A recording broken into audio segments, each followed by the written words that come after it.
Captain Jake Morrison sat in his chair on the bridge of the horizon's edge. The ship was far from Earth, moving slowly through the dark space near the edge of human territory. They had been out here for 3 months, looking for new planets and checking for any signs of trouble. Jake was a tall man with gray hair and tired eyes. He had been exploring space for 20 years. This mission was supposed to be simple. Just fly around, take pictures of planets, and send reports back to Earth. Nothing exciting ever happened out here. Lisa Carter worked at the communications station. She was young, maybe 25, with short brown hair and quick hands. She had been listening to the usual space noise for hours. Radio waves, cosmic radiation, and the hum of distant stars. Then something changed. "Captain," Lisa said, her voice sharp with surprise. "I'm getting something weird here." Jake turned his chair toward her. "What kind of weird?" "It's a signal. But it's not like anything I've heard before. It's using math patterns. Really complex ones." Dr. Alex Parker looked up from his science station. He was a thin man with thick glasses who studied alien life. Well, he hoped to study alien life someday. So far, humans had never found any. "Can you put it on the main screen?" Lisa typed on her keyboard. Numbers and patterns filled the big screen at the front of the bridge. They pulsed and changed in ways that seemed almost like a heartbeat. "These are prime numbers," Alex said, standing up fast. His chair rolled backward. "And look at this sequence. It's the Fibonacci series. Then here, this looks like pi calculated to 100 decimal places." Jake felt his heart start beating faster. "What does that mean?" "It means someone is trying to talk to us. Someone smart enough to know universal mathematics. Someone who isn't human." The bridge went quiet. Everyone stared at the screen. After all these years of searching, they had found proof that humans were not alone in the universe. Lisa's hands shook as she worked on her computer. "Captain, there's more. A lot more. The signal is really strong. It's coming from a star system about 47 light-years away." "Can you decode it?" Jake asked. "I'm trying. The math parts were easy to understand, but there's something else here. Something that looks like ... like a map maybe. And what might be pictures?" Alex grabbed his tablet and rushed over to Lisa's station. "Let me help. If this is real first contact, we need to be very careful." For the next 6 hours, the two of them worked together. Jake ordered the rest of the crew to stay at their stations. He sent a message to Earth telling them what they had found, but it would take weeks for the message to reach home. Finally, Alex and Lisa stepped back from the computer. Both looked pale and worried. "Well?" Jake asked. "It's a distress call," Lisa said quietly. "They call themselves the Calorian Republic. They're asking for help." Alex pulled up images on the main screen. The pictures were blurry but showed creatures that looked almost human. They had 2 arms, 2 legs, and faces with eyes and mouths. But their skin was blue-green, and they were taller than humans. "According to this message, they've been fighting a war for 300 years, Alex continued. "They're losing badly. Something called the Thakmori Dominion has been hunting them across the galaxy." More pictures appeared. These showed massive black ships and creatures that looked like walking nightmares. The Thakmori were huge, with 4 arms and sharp teeth. Their ships were the size of cities. "The Calorians say the Thakmori have conquered dozens of other species," Lisa added. "They turn them into slaves, or just kill them all. The Calorian homeworld is under attack right now." Jake stared at the images. His hands gripped the arms of his chair so tight his knuckles turned white. "How long ago was this message sent?" "About 2 years, based on the distance and signal strength," Alex replied. "Captain, if this is real, it changes everything. We're not alone, but we're also not safe. If the Thakmori finish with the Calorians, they might come looking for new targets. Or," Lisa said softly, "they might already know about us." Jake stood up and walked to the big window at the front of the bridge. Stars stretched out in all directions. Somewhere out there, people were dying. People who had reached across the dark space between stars to ask for help from anyone who might listen. Lisa, send another message to Earth. Priority 1. Tell Admiral Blake we need to talk to her right away. Include everything we've found. Yes, sir. Alex, I want you to keep working on that signal. See if you can find out more about these Thakmori. How many ships they have. What their weapons can do. Anything useful. Already on it, Captain. Jake kept staring out at the stars. Earth had been preparing for something like this for decades. The military had plans for alien contact, but those plans mostly involved aliens coming to Earth. No one had really planned for humans going to help. Aliens fight a war. The Horizon's Edge was just an exploration ship. It had some basic weapons, but nothing that could fight a real war. If Earth decided to help the Calorians, they would need to send everything they had. Captain, Lisa called out. I'm getting a response from the Calorian signal. It's automated, but it's responding to our transmission. What's it saying? Just 2 words, repeated over and over. Please help. Jake closed his eyes. In the space of one day, everything had changed. Humans were no longer alone in the universe. But they had also learned that the universe was a dangerous place where entire civilizations could be wiped out by those stronger than them. He thought about Earth, about his wife Sarah and his 2 kids back home, about the billions of people who had no idea that somewhere in space, someone was asking for their help. Set course for Earth, Jake ordered. Maximum speed. We need to get home and tell them what we found. As the Horizon's Edge turned toward home, Jake wondered if humanity was ready for war among the stars. They were about to find out. Admiral Susan Blake stood in the center of the war room, deep under the Rocky Mountains. The room was huge, with screens covering every wall. Red lights flashed as emergency alerts came in from around the world. She had been in the military for 30 years, but nothing had prepared her for this moment. President Nathan Cross sat at the long table with leaders from every major country on Earth. His face was pale as he read the report from Captain Morrison's ship. The room was so quiet that Susan could hear the hum of the computers. Tell me again, the president said. How sure are we that this is real? Dr. Eric Stone stood up. He was the head of Earth's alien research program, even though until yesterday there had been no aliens to research. Sir, we've checked the signal 17 different ways. The math is perfect. The physics is correct. This is not a hoax or a mistake. There are aliens out there, and they need our help. General Amy Rodriguez looked at the pictures of the Thakmori ships on the big screen. She had short red hair and scars on her hands from the Mars colonial wars. How many ships are we talking about? Based on what the Calorians sent us, the Thakmori have at least 10,000 warships. Maybe more. Each one is bigger than anything we've ever built. The room erupted in worried voices. Some people said it was impossible. Others said it was too dangerous. A few suggested hiding and hoping the Thakmori never found Earth. President Cross held up his hand for quiet. Admiral Blake, what are our options?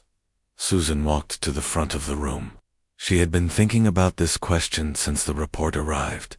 We have 3 choices, sir. First, we ignore the signal and hope the Thakmori don't come looking for us.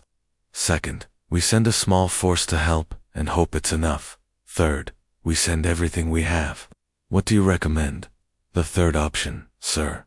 If we're going to do this, we do it right. The Calorians have been fighting for 300 years. They know how to fight these things, but they're outnumbered. If we show up with just a few ships, we'll all die together. An older man from China shook his head. Admiral, you're talking about the largest military operation in human history. It would cost trillions of dollars. We might lose everything. Sir, Susan replied, we might lose everything anyway. If the Thakmori win, they'll keep expanding. Eventually, they'll find Earth. When they do, we'll be fighting alone instead of with allies. General Rodriguez stood up. I agree with the Admiral. I've read the tactical reports. The Thakmori are bullies. They pick on species that can't fight back. But they've never faced humans. We've been fighting wars for our entire history. We know things they don't. President Cross was quiet. For a long time. Everyone waited. Finally, he spoke. How long would it take to build a fleet big enough to make a difference? Dr. Stone checked his tablet. If we convert every shipyard on Earth, and in the colonies, maybe 6 months for the ships. Training the crews would take longer. We don't have longer, Susan said. Every day we wait, more Calorians die, and the Thakmori get stronger. The president looked around the room at all the world leaders. I need a vote, all in favor of military action. One by one, hands went up. It wasn't unanimous, but it was enough. Admiral Blake, you're in charge. Whatever you need, you get. General Rodriguez, you'll command the ground forces. Dr. Stone, start working on ways to improve our weapons and shields. I want options, people, good ones. The next 6 months changed Earth forever. Every shipyard worked day and night. Factories that used to make cars now made weapons. Scientists from every country worked together to build new technology. Commander Paul Griffin trained 50,000 Marines for combat in space. He was a tough man with gray hair who had fought on 3 different planets. The troops called him Steel Paul because nothing seemed to scare him. Listen up, he told his officers. We're not just fighting for Earth anymore. We're fighting for people we've never met, on a world we've never seen. But they asked for our help, and we don't abandon people who need us. Dr. Stone's team worked miracles. They built new shields that could stop energy weapons. They created missiles that could track targets across thousands of miles. Most importantly, they figured out how to make human ships faster and more maneuverable than anything the Thakmori had. The centerpiece of the fleet was a massive ship called the Terra's Wrath. It was 5 miles long and carried enough weapons to destroy a small moon. General Rodriguez would command from this ship, along with Admiral Blake. Captain Morrison's ship, the Horizon's Edge, would lead the fleet back to Calorian space. He knew the way and had been talking to the Calorians for months. They were excited that help was coming, but worried it might be too late. Lieutenant Colonel Maria Santos ran the intelligence division. She was a small woman with dark hair who spoke 6 languages. Her job was to figure out how the Thakmori fought and find their weaknesses. They rely on fear, she told the command staff. They show up with overwhelming force and demand surrender.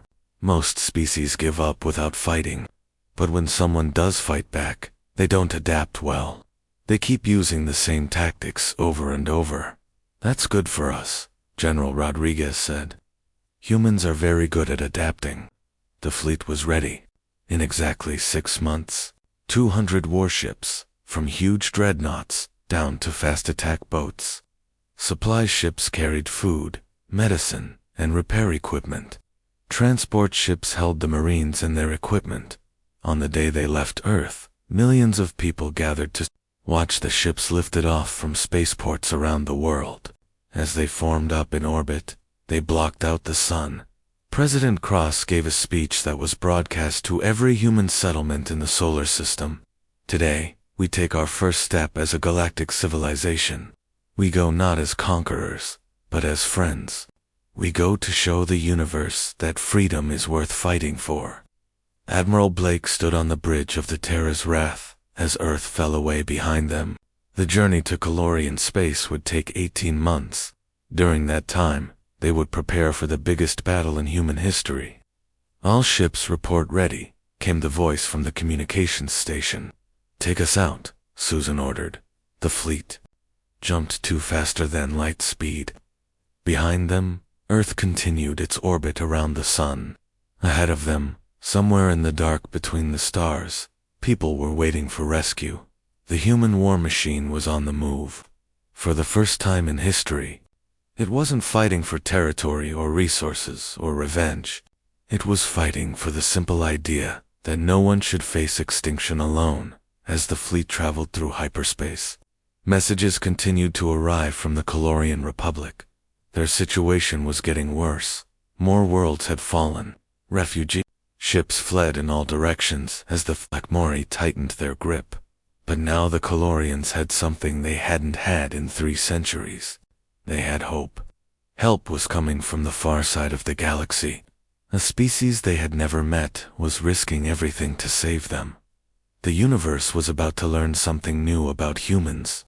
When they made a promise, they kept it, no matter how far they had to travel, or how dangerous the fight might be. The human fleet had been traveling for 15 months when they received the first live transmission from the Calorian Republic. Admiral Blake stood on the bridge of the Terra's Wrath, watching as the alien face appeared on the main screen. The Calorian looked almost human, but his skin was a pale blue-green color. He had large, dark eyes, and no hair. When he spoke, the computer translated his words into English. "I am Admiral Vexty, of the Calorian Defense Fleet," he said.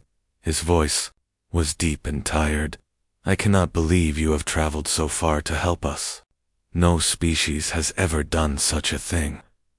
Admiral Blake stepped forward. "We received your distress call 2 years ago. We're sorry it took so long to get here, but we brought everything we have." Vexed eyes widened.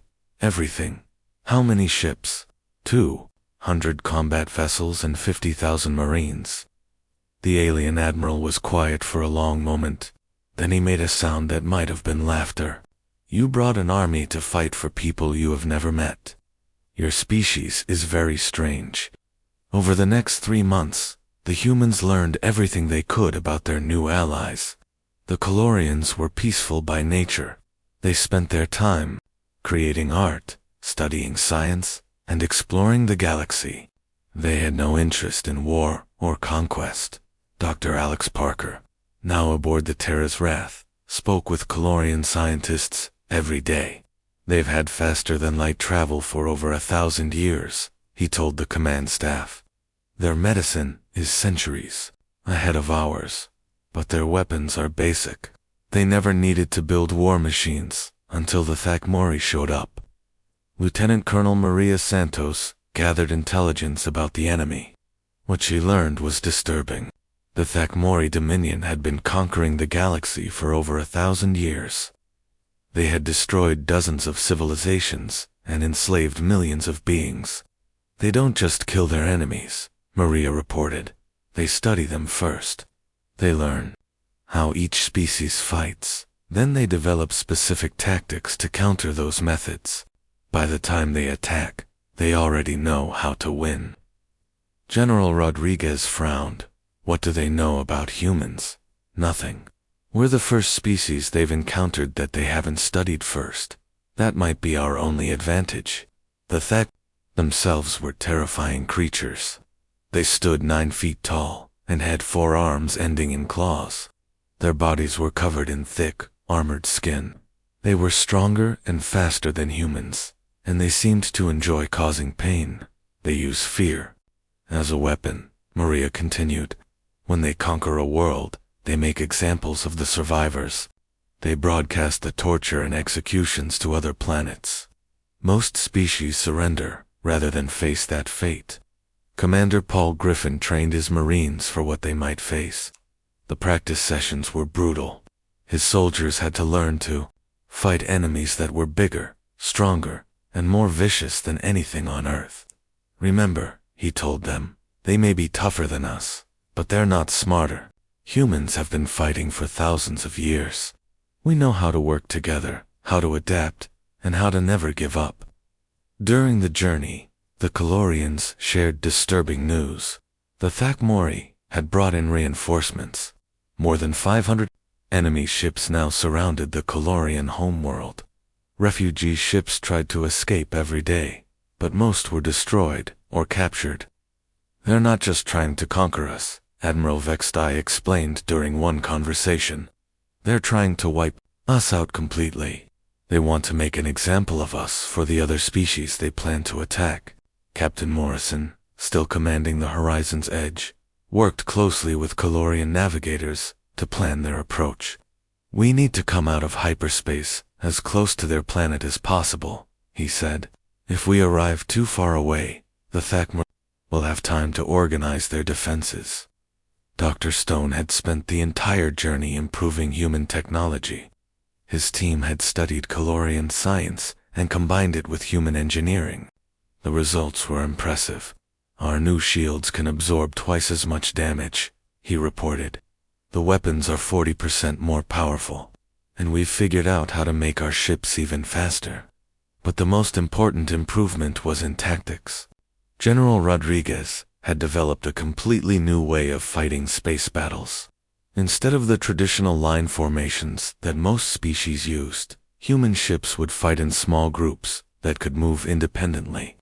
"We call it swarm tactics," she explained to the Calorian military advisors. "Each group of ships works together, but they can split up and come back together as needed. It makes us much harder to predict." Admiral Vexty was fascinated. "Your species thinks very differently than ours. We have always believed that strength comes from unity. You seem to believe that strength comes from flexibility." "Both can be true," Admiral Blake replied. "We're unified in our goal, but flexible in our methods." As they approached Calorian space, the mood on the ships grew tense. Everyone knew they were about to face an enemy that had never been defeated. The Thakmori had conquered civilizations, with technologies far more advanced than Earth's. But the humans had something the Thakmori had never faced before. They had the desperate creativity of a species that had spent its entire history fighting against impossible odds.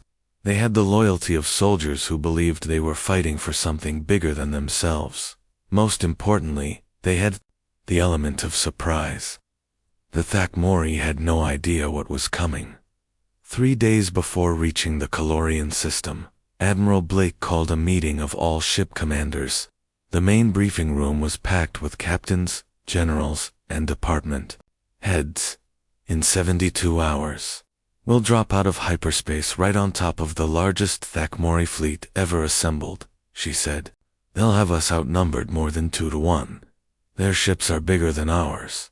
Their weapons are more powerful." The room was silent. Everyone knew the odds. "But," Blake continued, "they've never fought humans before. They don't know about our tactics, our weapons, or our determination. They think we're just another weak species that will surrender when faced with superior force. They're about to learn how wrong they are." General Rodriguez stood up. "Some of you are scared. That's good. Fear keeps you alive. But remember why we're here. Somewhere on that planet below are people who asked for our help. People who have been fighting a hopeless war for 3 centuries, just to stay alive. They didn't give up, and neither will we." Captain Morrison thought about the first message they had received. 2 simple words: "Please help."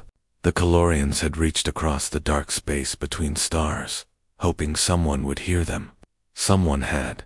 The fleet dropped out of hyperspace at the edge of the Calorian system. Immediately, alarms started blaring on every ship. The space around the blue-green planet was filled with massive black vessels. The Thakmori fleet was even larger than they had expected. "All ships, battle stations," Admiral Blake ordered. "This is what we came for. Let's show them what humans can do." In the distance, the Calorian homeworld waited. On its surface, billions of people looked up at the sky, hoping that the strange signals they had detected meant that help had finally arrived. The battle for the galaxy was about to begin. Warlord Krathel stood on the bridge of his flagship, the Bone Crusher. He was 10 feet tall, with 4 powerful arms, and teeth like broken glass. Scars covered his dark gray skin from 1,000 battles. He had never lost a war in his 300 years of life. When the human ships appeared on his screens, he laughed. It was a sound like metal being torn apart. "What are these tiny ships?" he asked his communications officer. "Are they refugees from another battle?" "Unknown, Warlord. They are broadcasting on all frequencies. They demand that we leave this system immediately. Krathel's 4 eyes narrowed. They demand. How many ships do they have? 200, sir. All much smaller than our vessels. The warlord looked at his own fleet. 530 ships, each one the size of a human city. He had conquered 47 species with smaller forces than this. Send them a message, he ordered. Tell them they have 1 minute to surrender, or we will destroy them all. On the Terra's wrath, Admiral Blake received the Thakmori response. The alien warlord appeared on her screen, his massive form filling the frame. When he spoke, his voice was like rocks grinding together. Unknown species, Krathel said.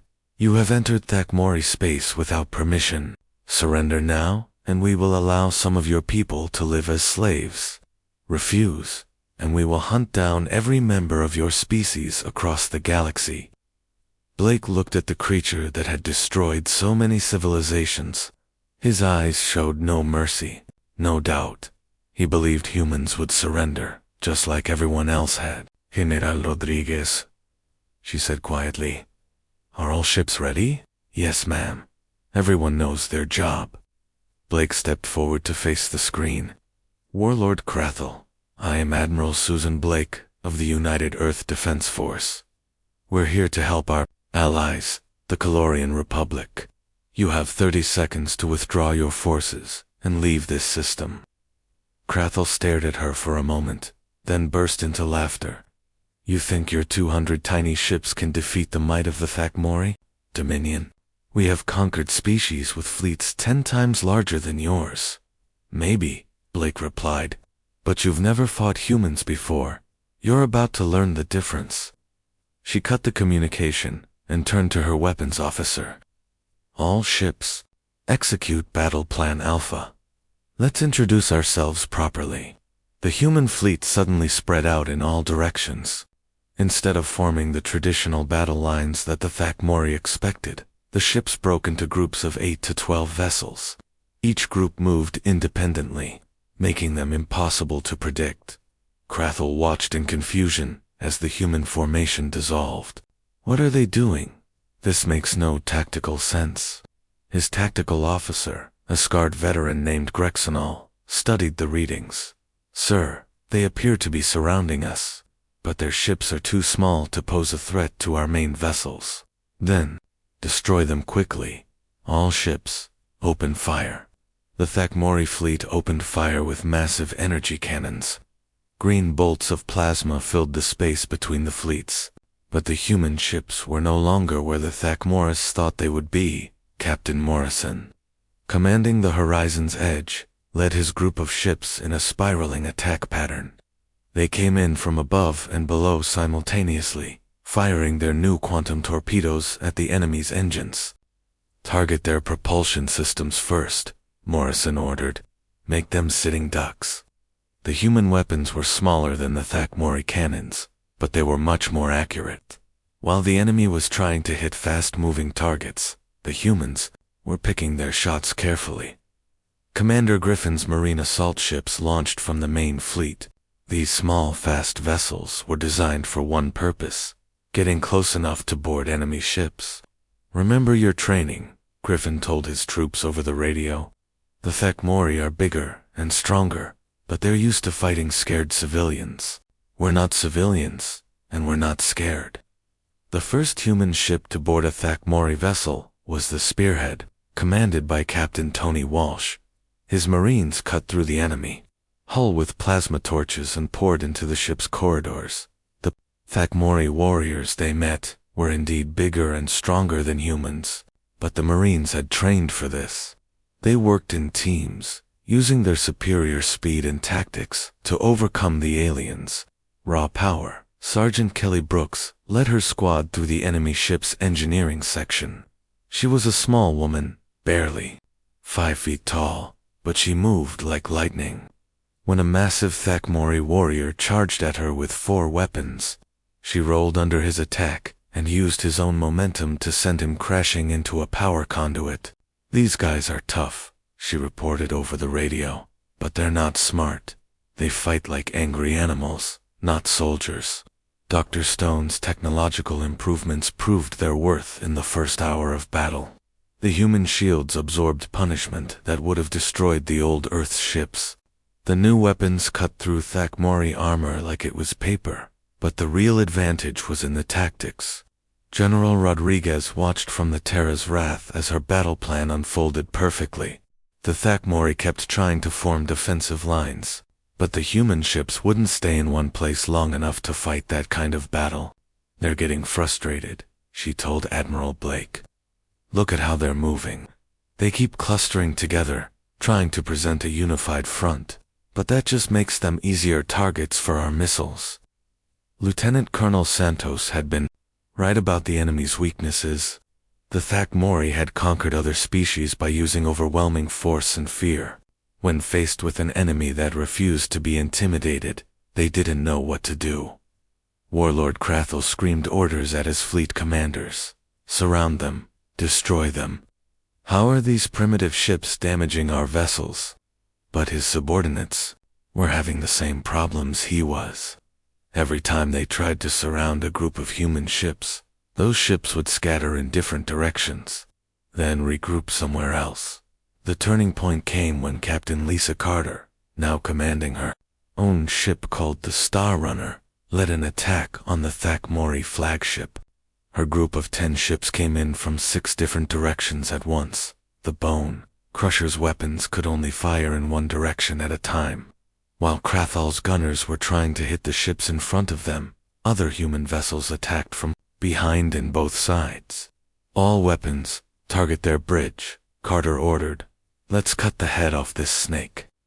The combined fire from her squadron punched through the flagship's shields. Explosions ripped across the Bone Crusher's hull.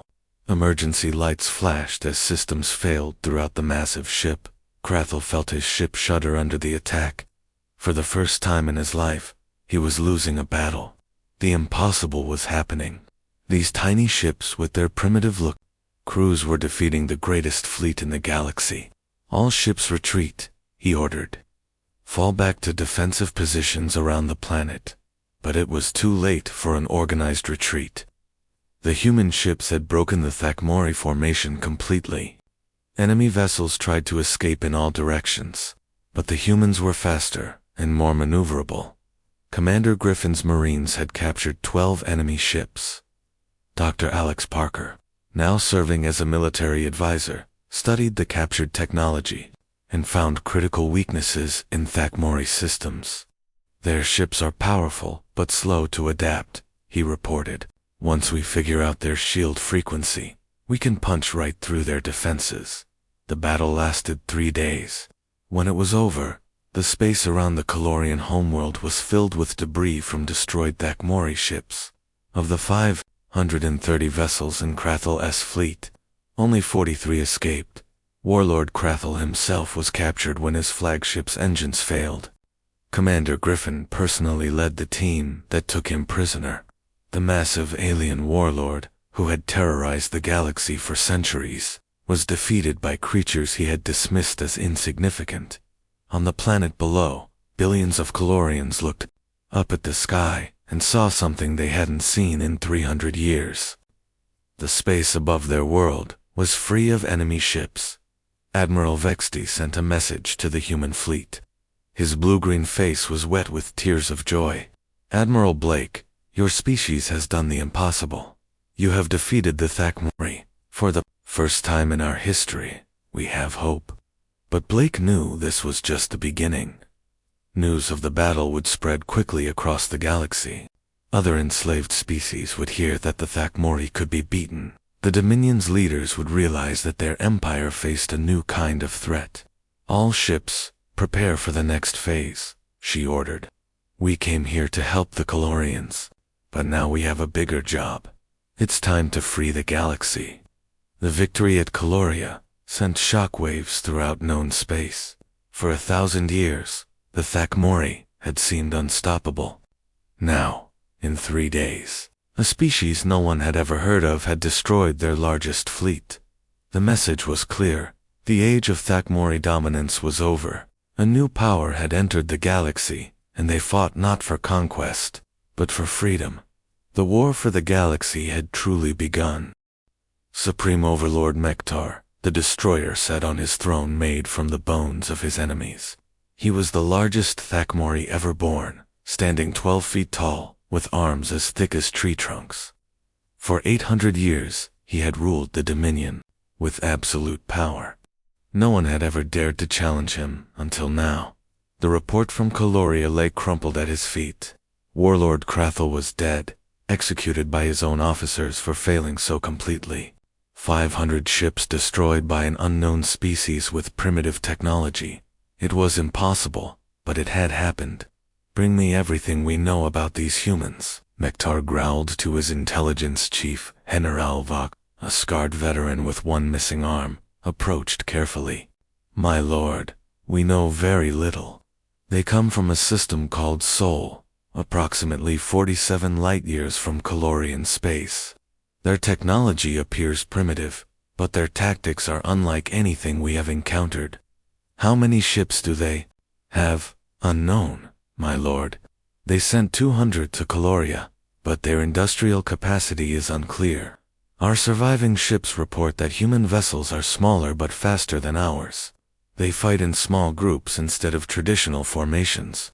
Mektar's 4 eyes burned with rage. Find their homeworld. Gather every ship in the Dominion. I will personally lead the fleet that destroys this species before they can cause more trouble. But across the galaxy, the news of humanity's victory was spreading faster than the Overlord's orders. Species that had been enslaved for centuries began to whisper about the possibility of freedom. Rebellion broke out on dozens of worlds. On Earth, President Krall stood before the largest gathering in human history. Representatives from every nation, every colony, every ship in space watched as he spoke from the steps of the United Nations building. 6 months ago, we learned that we were not alone in the universe, he said. Today, we learned that we are not helpless either. Our brave men and women have struck the first blow for freedom in a galaxy ruled by tyranny. Admiral Blake, newly promoted to Supreme Commander of Human Forces, had returned to Earth to oversee the next phase of the war. She stood in the same mountain bunker where this all began, but now the room was filled with alien faces as well as human ones. Admiral Vextai represented the Calorian Republic. Beside him sat Ambassador Zarthik of the Hylian Collective, a species of bird-like creatures whose homeworld had been liberated by a joint human-Calorian fleet. Captain Morden spoke for the Aquarian Union, amphibious beings whose underwater cities had been hidden from the Thakmori for decades. The Galactic Liberation Alliance officially has 12 member species, Blake announced. More are joining every day. But we all know the Thakmori won't let their empire crumble without a fight. Intelligence reports confirmed her fears. The Dominion was mobilizing everything they had. Fleets were being recalled from the Outer Rim. Slave species were being forced to build new weapons. Most disturbing of all, Overlord Mektar himself was taking personal command of a massive armada. 2,000 ships, Lieutenant Colonel Santos reported. Maybe more. Every major Thakmori fleet is converging on a staging area near the Galactic core.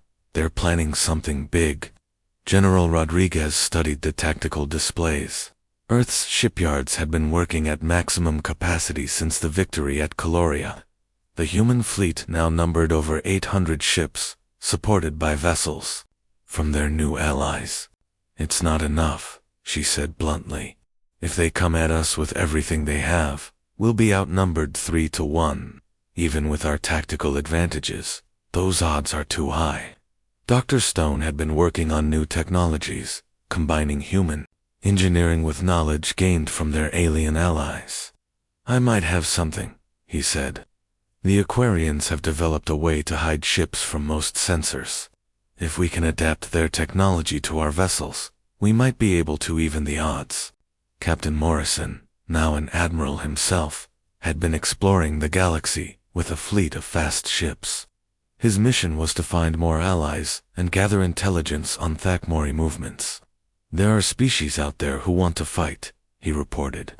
Via hologram from his ship, The problem is that most of them are scattered across different star systems. They don't have the ships to transport large armies.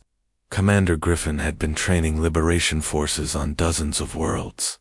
Former slaves who wanted to fight for their freedom learned human tactics alongside Marines from Earth. The training was intense, but the motivation was powerful. These people know what they're fighting for, he told the command staff. They've lived under Thakmori rule their whole lives. When the time comes, they'll fight harder than anyone. As the alliance grew stronger, so did Thakmori desperation. Reports came in of entire worlds being destroyed rather than allowed to rebel. The Dominion was willing to kill billions of their own slaves rather than lose control of them. The atrocities shocked even hardened military officers. General Rodriguez watched footage from a world called Nexar Prime, where Thakmori forces had used orbital bombardment to kill every living thing on the planet's surface. They're trying to send a message, she said. Anyone who rebels gets wiped out completely. But the message had the opposite effect. Instead of scaring potential allies into submission, it convinced them that fighting was their only choice. More species joined the alliance every week. The war's turning point came when Admiral Morrison's scouts discovered something incredible. A massive space station hidden in an asteroid field, built by a species called the Builders, who had vanished millions of years ago. The station was automated and still functioning, capable of constructing ships faster than any known technology. It responds to peaceful intentions, Dr. Parker reported after studying the alien technology. It won't build weapons for conquerors, but it will help species defending themselves. The artificial intelligence that runs it has been waiting for someone worthy to find it. With the Builder Station's help, the Alliance fleet grew rapidly. Ships designed by 12 different species, but built with ancient technology that surpassed anything in the galaxy. The vessels were more powerful than Thakmori. Dreadnoughts, but as fast as human fighters. Supreme Overlord Mektar learned about the Builder Station from his spies. The discovery filled him with rage and fear. For the first time in his long life, he faced enemies with technology superior to his own. "We attack now," he declared. "Before they can build more ships, I will lead the greatest fleet in Dominion history. We will crush this alliance and restore order to the galaxy." The final battle began when Mektar's armada dropped out of hyperspace near the Builder Station.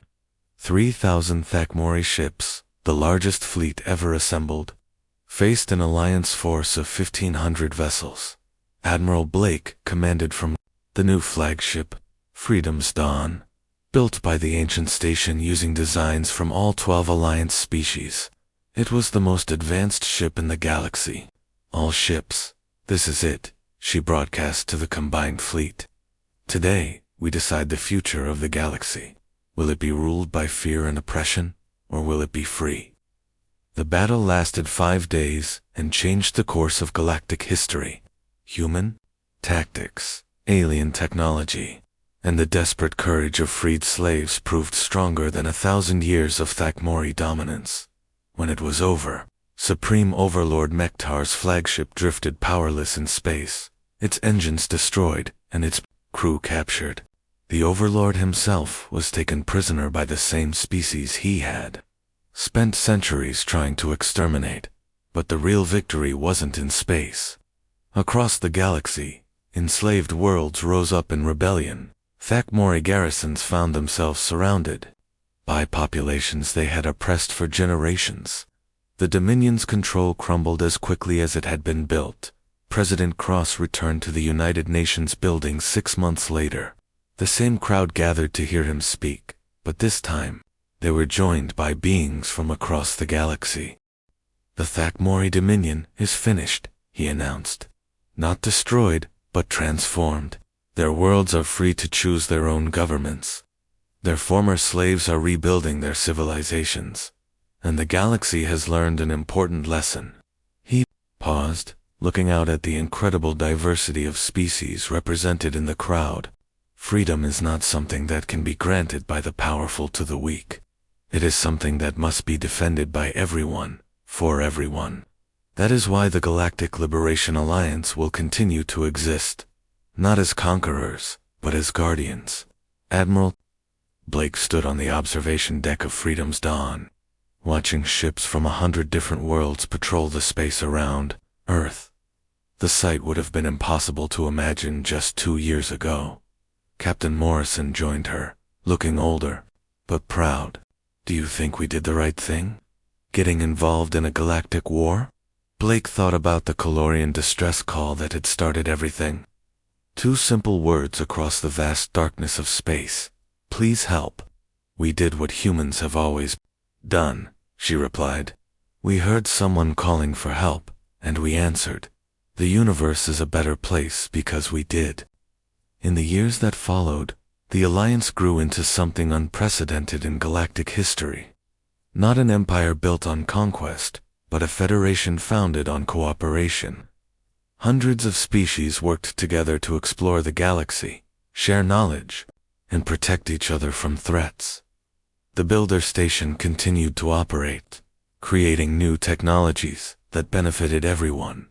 Former Thakmori worlds joined the Alliance as equals, their people learning to live without the fear and hatred that had defined their empire. And somewhere in the vast darkness between the stars, automated beacons carried a simple message in every known language. A promise from the species that had heard one distress call and changed the galaxy forever. If you need help, call us. No one fights alone. The age of human expansion had begun, but it was not expansion through conquest. It was growth through friendship, strength through cooperation, and peace through the shared understanding that freedom belonged to everyone. The galaxy would never be the same.